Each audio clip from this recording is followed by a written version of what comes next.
Welcome to Turning Point, the show where we analyze pro-level team fights. Let's set the stage. Purple Team's Malphite has engaged Blue Team's Amumu at the Red Lizard camp. For Purple Team, Caitlyn and Nunu are coming in to assist from bottom lane. Up until this point, they've been doing slightly better than their opponents in their lane. Veigar is entering the fight from mid lane and will loop around the back wall of the Lizard camp. He has been controlling mid lane against Rumble. For Blue Team, Blitzcrank and Ezreal are coming in from the bottom lane. Caitlyn and Nunu just pushed the wave up to the tower, so their tower is definitely going to take some damage. Because there was no ward at the jungle entrance, Blue Team had less warning on Malphite's entrance and is reacting slower.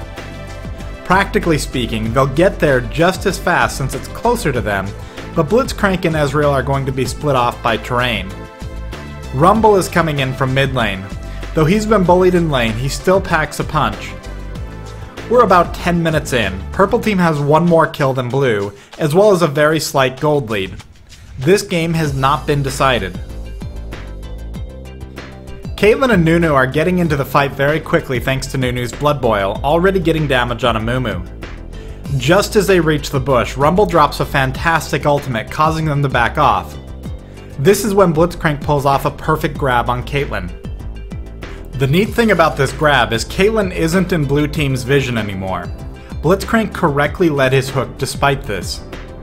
The fact that he's pulled the carry is devastating, and it's exactly what makes him so dangerous in matches.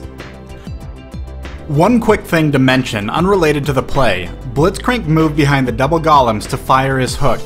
If you need to move behind a monster pack, you can issue a move command that cannot misclick a minion or monster by holding down the Target Only Champions button. By default, this is the tilde key to the left of the 1 key. Let's look at Ezreal, who has started casting his True Shot Barrage ultimate.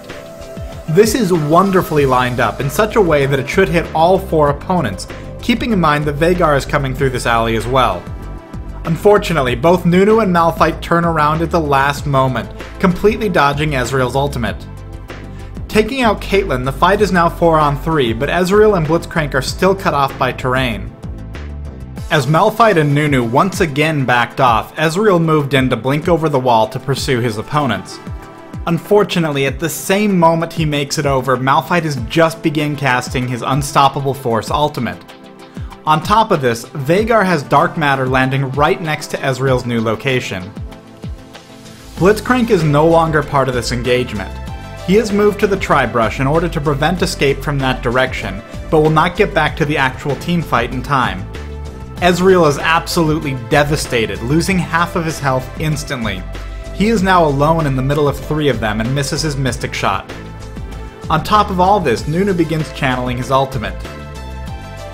Ezreal flashes away in an attempt to escape. Put very bluntly, this was not the direction he should have flashed. He needed to go back over the same wall that he arrived from. While Veigar still has his own flash available and may have pursued, it could have allowed Rumble to pick up a kill on both Malphite and Nunu. Because of the slows on Ezreal, Veigar easily catches up to him and finishes him off. Rumble has moved off to take out Malphite, but with the combination of Veigar and Nunu, he simply will not have an opportunity to get out of this alive. At this point, Purple Team moves on to take an uncontested middle tower. I titled this episode Bad Luck Ezreal because of a couple unfortunate events.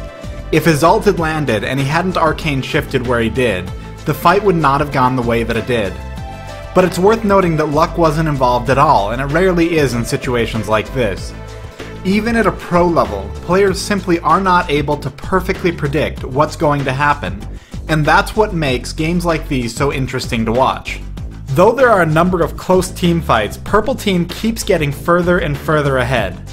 At one critical moment, Purple Team entirely ignores Blue Team taking Baron, instead taking out 2 towers and an inhibitor. Shortly after this, the Purple Team is able to secure the game. Thanks for watching this episode of Turning Point. Let me know how you would have played this differently in the comments below.